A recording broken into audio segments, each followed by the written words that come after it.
pengajian. Itu laki-laki tergantung perempuannya. Kalau perempuannya pakaiannya sopan, laki-laki tidak macam-macam. Tanya ini kepada polisi. Biasanya pemerkosaan terjadi gara-gara apa? Niat dan kesempatan. Waspadalah, waspadalah. Tanya itu polisi.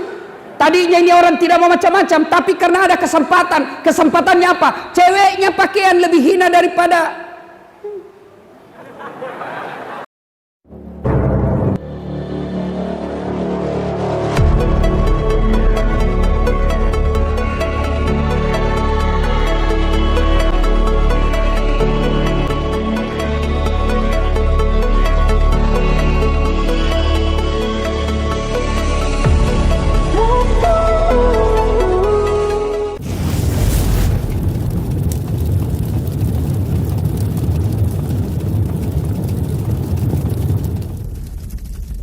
politisi penampilannya kala-kala ustaz.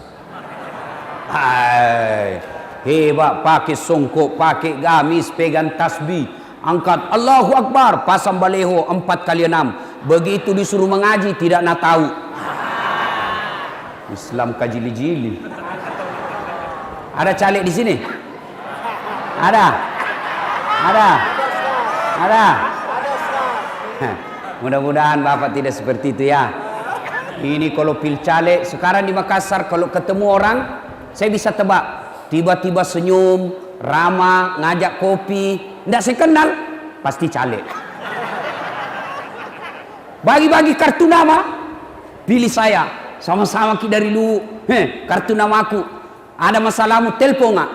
Begitu terpilih, nah ganti nomor HP-nya. Lah cilaka. Kita juga belen-belen, tahu pembohong kita pilih. Waqala idan, Allah kemudian berfirman,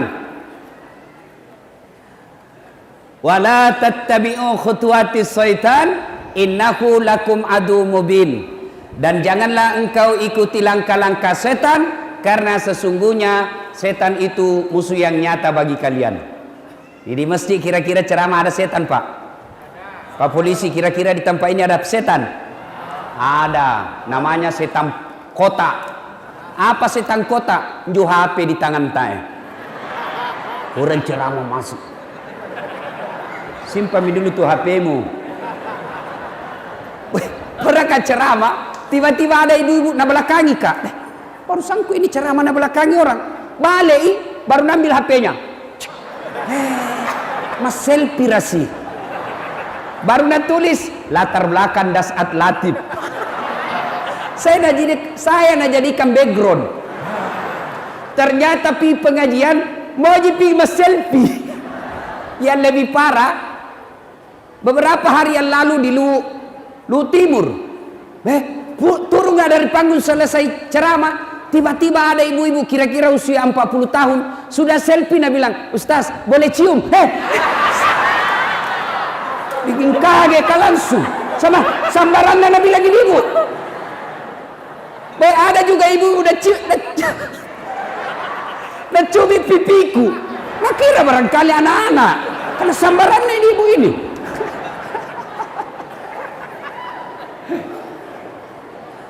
Ayo simpan dulu HP-nya Pak, kita dengar dulu ceramah. Wa qala idan, Allah kemudian berfirman, Bismillahirrahmanirrahim. Innallaha wa malaikatahu yusalluna ala nabi. Ya ayyuhalladzina amanu sallu alaihi wa sallimu taslima. Sesungguhnya Allah dan para malaikatnya bersalawat kepada Rasulullah Muhammad sallallahu alaihi wasallam. Maka wahai orang-orang yang beriman, bersalawatlah kalian kepada Rasulullah dengan sebaik-baik salawat. Allah dan para malaikat salawat kepada Nabi. Apalagi kita. Sallallahu ala Muhammad, sallallahu alaihi wasallam, sallallahu ala Muhammad, sallallahu alaihi wasallam. Ini kalau di Makassar salawat kayak begini ikut semua orang. Di sini nak lihat-lihat ya. Nah karena barangkali kunyanyikan ini. Sallallahu ala Muhammad. Sallallahu alaihi wasallam. Sallallahu ala Muhammad. Sallallahu alaihi wasallam. Polisi yang salawat saya doakan cepat naik pangkatnya. Anak muda yang ikut salawat baik rezekinya. Ibu-ibu yang salawat suaminya setia hingga akhir. Ustadz yang salawat berani poligami.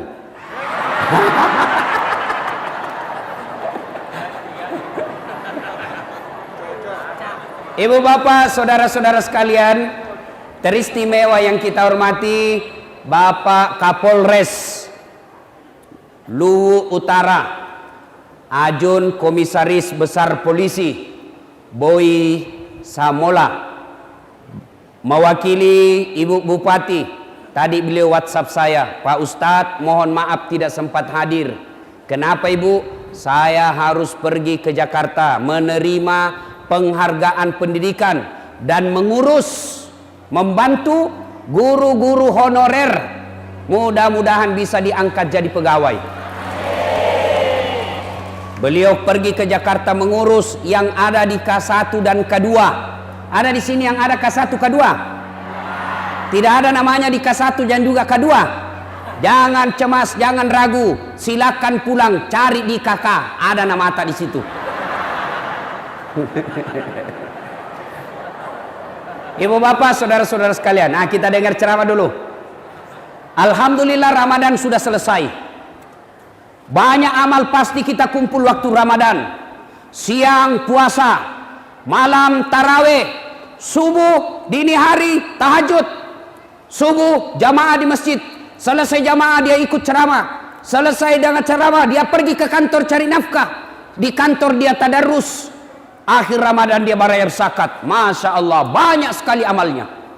Seiring dengan ini Rasulullah Sallallahu Alaihi Wasallam menginformasikan kabar gembira, man shoma ramadana imanan wahtizaban gufira lahu ma taqaddama min zambihi. Nigi nasa mapuasangi ramalang. Siapa-siapa yang berpuasa di bulan suci Ramadan, siapa saja, apakah itu Satpol PP, polisi setengah,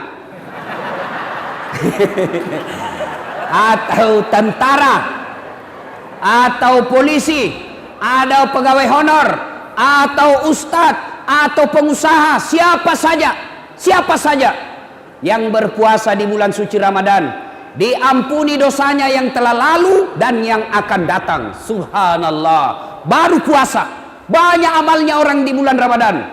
Tapi perlu kita tahu, apakah setelah bulan suci Ramadan selesai, setelah bulan suci Ramadan kita tinggalkan, amal-amal ini selamat, amal-amal yang kita kumpul ini aman?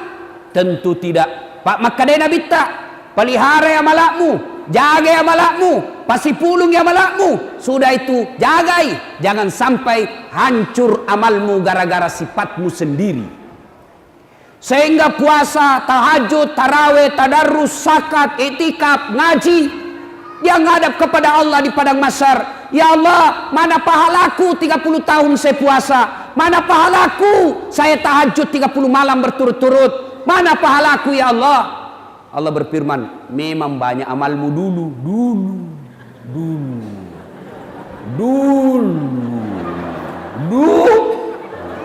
Tapi capui. Habis. Gara-gara apa? Kamu hancurkan karena sifatmu yang jahat. Jadi amal tak yang kita kumpul, berjamaah, tadarus, ngaji, itikaf, habis gara-gara apa? Ada sifat yang jelek dalam diri kita. Pertanyaan, sifat apa yang menghancurkan amal kita? Nah, ini yang kita akan bahas. Sifat penghancur amal. Nah, rusak amal tak? Ada tukang kebun di sini? Ada penjual kayu? Ada. Itu waktu dulu kecil di kampung, kalau pergi ambil kayu menyeberang sungai, itu kayu kalau kering, ranting-ranting, kena api, tidak ada sisa. Habis semua kayu ranting-ranting gara-gara api. Begitu juga amal. Kalau ada sifat ini, nak makan semua amal tak. Ibarat kayu kering dengan api, tidak ada dia sisa. Nah, mana itu sifat perbuatan menghancur amal? Rasulullah bersabda, sittatu asya'in tuhbitul amal. Ada 6 sifat yang menghancurkan amal-amal kebaikanmu. Mari kita simak satu demi satu dengan harapan tidak ada di antara kita begitu. Satu, kata Nabi, yang menghancurkan amalmu, dia makan amalmu, al-istighalu bi uyubil khalq. Apa itu? Suka sekali cari jeleknya orang, nah lupa jeleknya dirinya sendiri. Nah, ini kalau pilkades ini banyak begini. Pacarita salah. Itu tuh. Yang di belakang ini. Pergi pengajian, macurita gitu. Sambil nunggu ustad, macarita semua orang na lewat na lihat na komentari. Tidak gina cerita mulutnya, tapi matanya mulai masuk masjid orang na lihat-liaki. Duduk orang apa? Tidak ada cerita orang, tapi matanya apa? Lipstick na palsu. Kenapa kau tahu? Melengkek di gigina. Ayo, semua orang mau urus. Biar ustadz juga nak celah, ustadz juga dia maki-maki. Apa itu ustadz? Cerita-cerita neraka saja. Jangan malah kau panggil itu ustadz. Itu je bajunya kemarin waktu na di TV One. Urusanku, khusus Aiko. Ada pecala-cala di sini? Ada? Tidak ada? Dede motor lolos. Hati-hati. Dekat pilpres, dekat pilcaleg, dekat pilkadas. Cocok nih. Pilkades. Hati-hati. Banyak yang menyebarkan fitnah. Hati-hati menggunakan medsos. Jangan mau dibodoh-bodohi. Jangan sampai kita sebar berita bohong. Kita fitnah orang. Dia marah. Lapor polisi. Orang jadi kepala desa. Kau masuk penjara. Dongo. Bego. Masa orang mau jadi caleg, mau jadi anggota DPR, orang mau jadi presiden, orang menjadi kepala desa, kamu yang buku maki-maki di medsos. Apa namanya kalau bukan bego? Bogo, dongo, beleng-beleng. Di kampung gue bilang songe. Apa pi? Apa pi? Hah? Ada yang bilang begini, Ustadz, betul yang suku bilang Ustadz, memang begitu sifatnya. Justru betulnya namanya gibah. Kalau salah, fitnah. Fitnah lebih kejam daripada tidak memfitnah. Hati-hati pak. Jangan cerita jeleknya orang. Ibu-ibu, ada tetangga tak datang. Yanu selingkuh bedek suaminya. Ada bapak-bapak suka selingkuh di sini? Ada. Makanya jangan selingkuh, poligami dong. Selingkuh haram, poligami kalau mampu. Kalau tidak mampu kok jangan kau coba-coba. Apalagi pun malak kau di benenu. Bagaimana mau kau poligami? Istrimu saja nonton kalau pegang remote tidak bisa mau macam-macam. Apalagi polisi. Wabillahi taufiq wal hidayah. Tidak ada polisi pak yang tidak takut sama istrinya. Lihat maki, kenapa itu polisi pada takut sama istrinya? Masalahnya istrinya pergi lapor sama istrinya komandan. Sama-sama istri deh. Komandan bisa diajak diskusi, tapi istrinya komandan tidak bisa diajak diskusi pak. Dari bilang orang, berarti ustaz tidak takut sama istrinya. Aku bilang, kenapa saya mau takut sama istriku? Cuma istriku lebih berani dari saya. Ayo, jangan cerita kejelekan orang. Tiba-tiba ada tetangga tak datang bawa gosip. Ibu Haji, Yanu selingkuh bedek. Maka orang yang baik imannya, dia akan berkata, na'udzubillah min zalik. Kita berlindung kepada Allah dari keburukan seperti itu. Belum tentu suami tak tahu lebih baik dari dia. Itu yang baik. Ya nu bedek. Nauzubillah min zalik. Jangan kau cerita dia, belum tentu kita lebih baik dari dia. Ya nu bedek. Jangan kau urus urusannya orang, urus dirimu masing-masing. Inilah orang yang berhasil puasanya. Tapi yang banyak kulihat, ya nu bedek. Iyo. Begitu memang itu nah. Enggak nak tahu. Suka sekali codok. Ini. Mana te urusan na urus to. Kalau suka ki codok-codok bukan urusan tak, nanti hidup tak seperti toge. Tahu toge? Pak polisi lihat beda itu toge. Ikut campur itu, bikin ki soto Banjar ada. Gado-gado ada. Pecel, tahu isi selalu ada. Karena dia suka ikut campur, maka Allah takdirkan semua bengkok. Lihat itu toge bengkok semua itu. Makanya kalau ada orang proses pilkades suka cerita jeleknya lawannya, bilang kau saja, calon kepala desa toge nih. Jangan cerita. Bapak demi Allah, ada calon legislatif, ada calon tim sukses presiden, calon kepala desa, suka cerita jeleknya orang, demi Allah jangan pilih karena dia orang batil. Yang baik itu apa misimu? Apa yang kau melakukan? Jangan cerita, ya nu begini, ya nu begini, ya nu begini. Adakah orang tidak ada baik jeleknya? Ada kira-kira di antara kita yang tidak punya kekurangan? Semua kita punya kekurangan. Maka yang baik, lebih baik perbaiki diri kita. Jangan urus urusannya orang. Jelas? Jelas nih?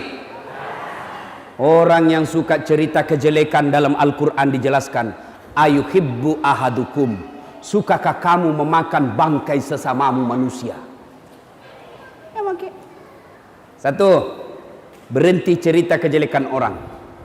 Suatu ketika Umar bin Khattab datang melapor kepada Nabi, ya Rasulullah, ada anak muda tetanggaku, baik sekali agamanya, kira-kira kalau sekarang remaja masjid, bagus ibadahnya, tapi dia mau menikah. Alhamdulillah kata Nabi, dapat jodoh. Tapi masalahnya ini perempuan mau nikahi mantan PSK, pesina dulu, dan tidak tahu ini kasihan laki-laki siapa calon istrinya. Apa saya harus kasih tahu? Dengar jawaban Nabi, Umar, kenapa tonsing kau yang sibuk? Kau tahu enggak kenapa itu laki-laki tidak tahu aibnya ini perempuan? Kau tahu enggak kenapa ini laki-laki tidak tahu informasi soal kejelekannya ini calon istrinya? Siapa kira-kira yang tutup rapat? Siapa yang rahasiakan? Allah subhanahu wa ta'ala. Kenapa tonseng kau mau yang ungkap?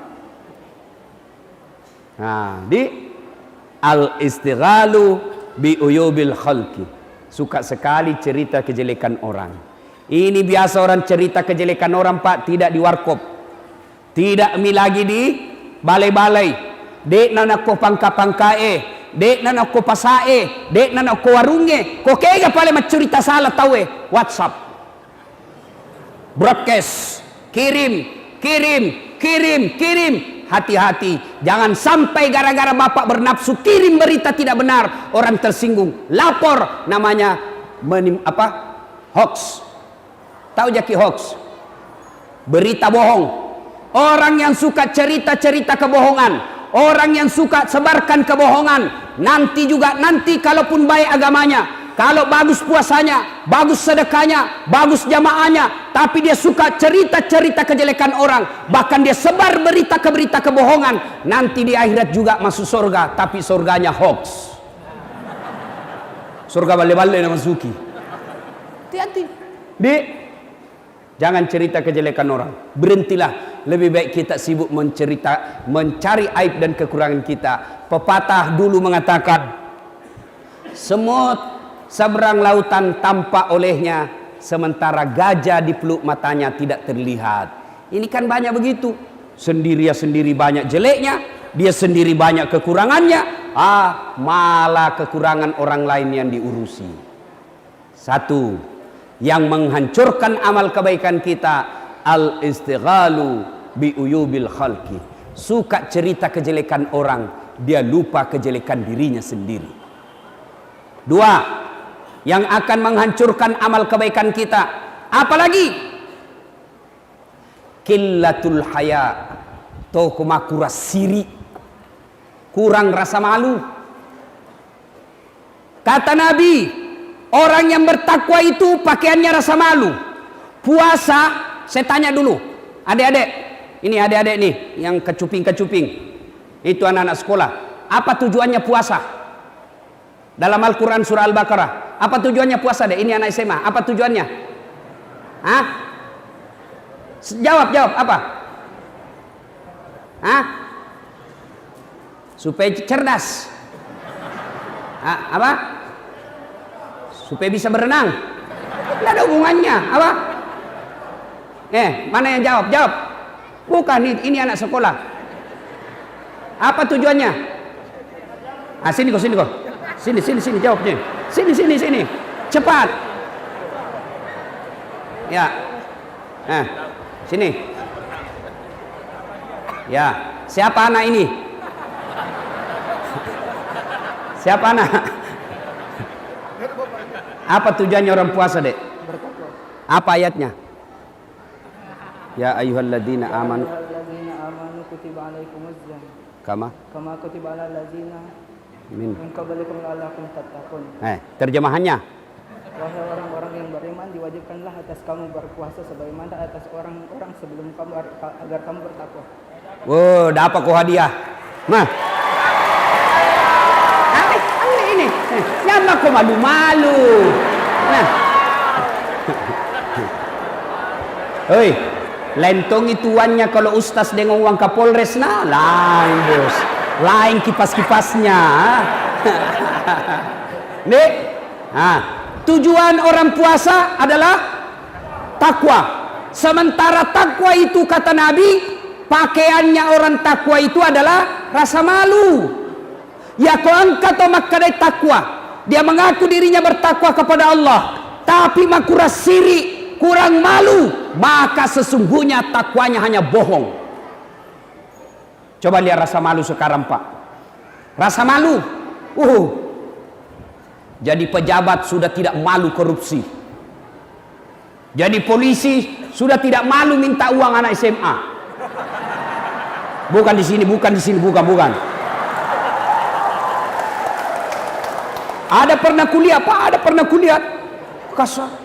Dikejar, ini anak sekolah, buru-buru mau ujian. Dikejar sama polisi lalu lintas. Dapat. Langsung tarik itu kunci. Ini salah ini, masa langsung tarik kunci? Sudah itu, kamu melanggar. Kau tidak lihat itu rambu-rambu?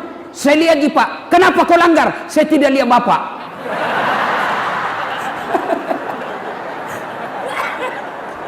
Bukan di sini, bukan di utara, bukan. Polisi India.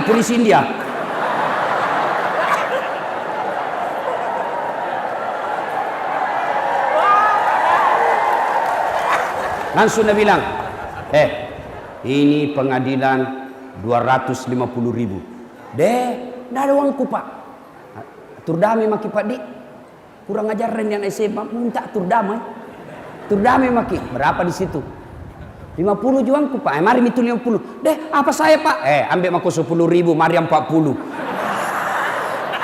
Apa itu anak sekolah na warna je bapak na curi? Masa mau lagi ambil uang anak sekolah, Pak? Ini polisi India. Kalau polisinya lu utara, apa nak bilang? Mana nomor teleponnya bapakmu? Mari. Ini, Pak. Pak, perkenalkan. Saya polisi lalu lintas di lampu merah, Mas Hamba, nama Dasat Latif. Ini bapak ini tidak menyayangi anaknya. Ini bapak ini sudah tidak sayang sama anaknya. Anaknya masih kecil begini, tidak punya SIM, tidak pakai helm, pergi naik motor. Bagaimana kalau bapak ditabrak anaknya? Bapak akan mati anaknya. Kalau bapak sayang sama anaknya, datang ke kantor, ketemu sama saya. Bawa itu, ambil sendiri motor dan anaknya dalam penjara. Kasih tangi dulu 2 jam biar dia tobat. Jangan minta warna, bos.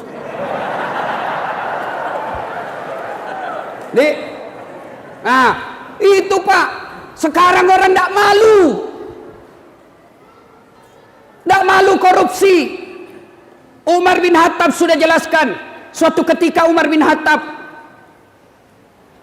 dia tiba-tiba kedatangan tamu. Datang tamunya. Umar waktu itu presiden. Assalamualaikum ya Amirul Mukminin. Waalaikumsalam. Masuki. Ya Amirul Mukminin, tunggu dulu. Kata Umar, kau datang ini mau ketemu saya sebagai Umar pribadi atau presiden? Nabi bilang urusan pribadi ji ya Amirul Mukminin. Baiklah duduk kau. Umar langsung kasih mati lampu. Mati lampu Pak Janangan. Nabi bilang tamunya, kenapa dikasih mati? Gelap-gelap gini. Dia bilang begini, tadi saya pakai lampu itu minyak negara. Saya pakai lampu karena saya lagi tulis uang ini kas negara. Saya lagi bekerja dinas kayak ini. Tadi, sekarang kau cerita pribadi. Tidak boleh pakai minyak uang negara. Mati. Coba. Contoh-contoh ini kepala dinas. Lihat. Contoh-contoh Pak Camat. Jangan pakai itu pelat merah pergi bawa undangan lah kurasiri. Malu dong. Sudah digaji sama negara, sudah dikasih mobil dinas, dibayarkan bensinnya, dikasih pengamanan Satpol PP, ngurus negara tidak tahu. Malu dong. Sudah sekolah tinggi-tinggi, masa ngurus KTP-nya masyarakat lama? Ini namanya punya rasa malu. Malu dong mau calon kepala desa kalau tidak tahu mengurus rakyat. Motongi jadi kepala desa baru beleng-beleng. Malu dong. Ayo cewek, malu dong keluar kelihatan pahamu. Mari jangan kau siksa kasihan.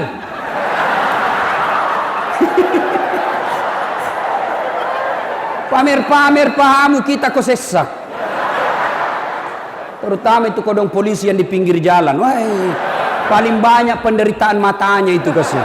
Lewat mi cewek kelihatan pahanya, kelihatan kalepakna, dilihat semua. Pasti dilihat kabaran bagus. Maka mari kerjasama. Anak darah, taruh-taruh siri alemu. Orang tua dulu kita bilang kode gaga sirimu, indra ko siri ko lalenge. Sekarang perempuan kadang-kala saya bingung. Lebih mahal paha ayam di kampung daripada paha cewek. Coba lihat orang dulu Pak. Kalau ada cewek lewat, apa nak bilang orang tua tak? Ni gana eromaku. Matan resirila de mana de gaga pita gagana. Lipa yase lipa yawa. Dulu. Sekarang lewat cewek apa namanya? La ilaha illallah. La kuras siri. Hei cewek. Ku kasih tahu ke rahasia laki-lakinya. Jangan kau kasih tahu yang tidak datang pengajian. Itu laki-laki tergantung perempuannya. Kalau perempuannya pakaiannya sopan, laki-laki tidak macam-macam. Tanya ini kepada polisi. Biasanya pemerkosaan terjadi gara-gara apa? Niat dan kesempatan.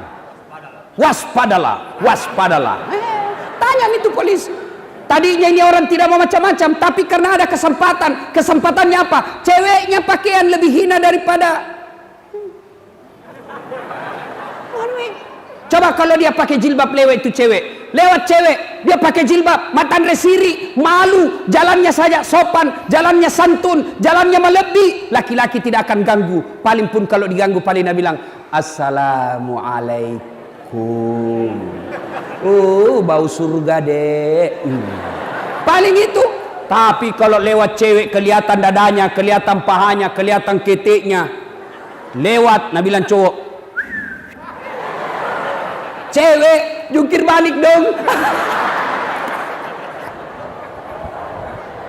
Kalau cewek masih bagus ji. Ada tong orang tua kuliah. Dede. Tua kajili-jili. Momi 50 umurnya masih tongi pakai sama anak SMA. Ini jabe. Saya tanya ibu, kenapa pakai begitu? Nah momi ada cucu tak? Apa nak bilang? Momi dia apa Ustaz? Waktu tak dulu gadis tahun 70 tidak ada baju begini. Baru ada pakai, baru Tommy ada wan tak beli. Dede, gantolle. Tahu gantolle? Gabungan tua-tua lale.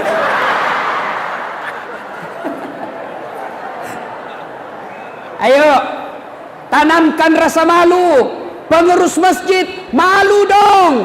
Sudah dikasih SK, tidak pernah datang berjamaah di masjid. Berapa pengurus masjid? 150. Tapi yang datang berjamaah kadang cuma 20. Malu dong jadi pengurus masjid tidak datang berjamaah di masjid. Kenapa jadi biasa orang malas pergi berjamaah di masjid? Salah satu juga sebabnya manajemen masjid tidak bagus. Suka simpan saldo. Saldo kas 150 juta. Begitu kita mau buang air kecil, tidak ada air. Kok apa simpan uangnya orang 150 juta? Belanjakan supaya jalan amalnya orang. Masih baik kalau kencing, kalau itu air besar. Saya pernah Pak, pulang kampung, singgah saya di masjid, cantik dari depan. Begitu saya masuk toilet, saya kira ada air. Enaklah saya. Sekalinya sudah, tidak ada air. Tidak ada air. Saya sama Pak, kalau kencing di kandate saja selesai.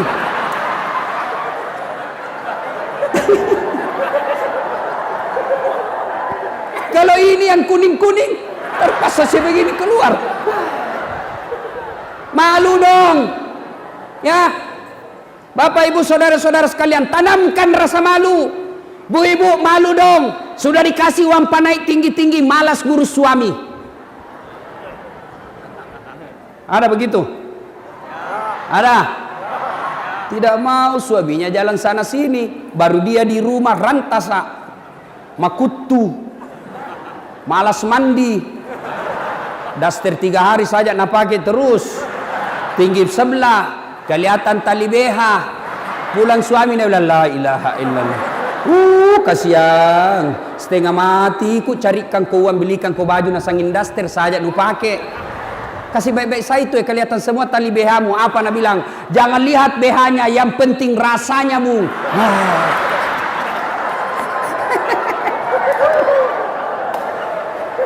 Ada ibu-ibu begitu di sini.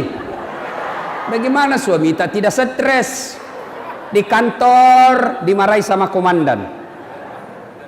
Hah? Di jalan kempes ban mobil, mendorong setengah jam.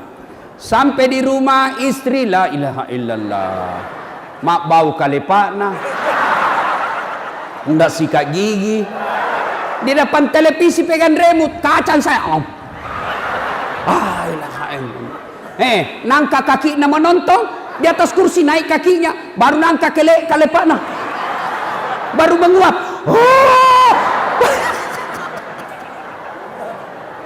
Malu dong jadi istri seperti itu. Ya,